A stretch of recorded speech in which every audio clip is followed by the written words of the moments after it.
Yeah, that's on the human level.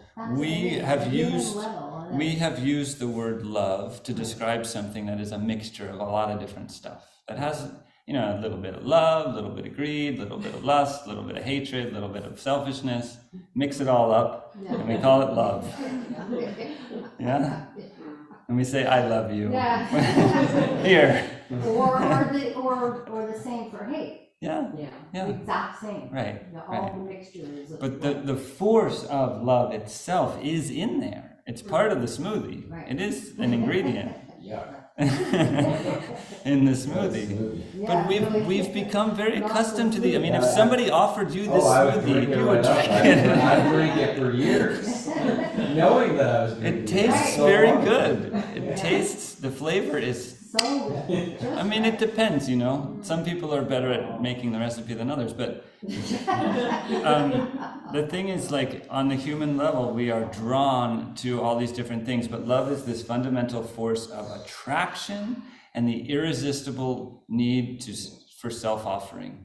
So that's how it gets balanced out, because I can see in myself, like, okay, total self-offering.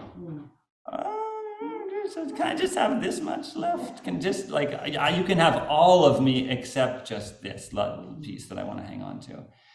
And that's how you can kind of see there's an attraction that's very real and the need to give of myself. I want to give myself fully to you. And those beings who have incarnated as great teachers, you see, they give everything. They don't reserve anything for themselves. Yeah, that's the power of light. Is you see somebody who, I mean, even, Amma, she hugs people. I mean, you can think what you want about her and anything, but she hugs people for hours and hours and hours with no food, maybe a little sip of coconut milk. She doesn't go to the bathroom. She doesn't stretch her legs. She's like, people's face oils all over her shirt. Right. I mean, just that, it's not possible that anybody would walk into that room and she would say, no, not them.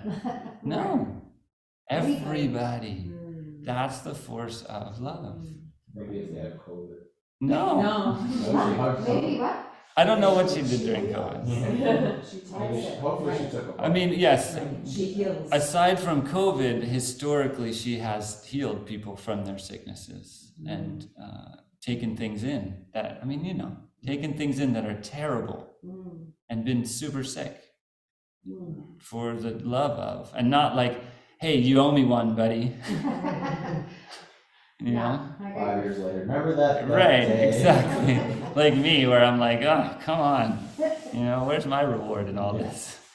That's the force of love. And at the end, the irresistible power of union. The irresistible power of union, that's seeded into the cosmos. And this is yoga, right? The irresistible power of yoga, you could say. It's irresistible. We resist it, but because we are evolving. Every one of you, every one of us is evolving right now. Yesterday, 10 years ago, 100 years ago, 1,000 years ago, you are evolving. That's the irresistible power of love that makes it so you have to be evolving. You can't not evolve. It's not possible. It's not how this thing is set up. You can resist, but it's irresistible. You can, like the kid that's like, somebody's trying to take them out the door and the limbs are going in every direction, like, I'm not going. We can say no, but inevitably we are drawn by the irresistible power of love.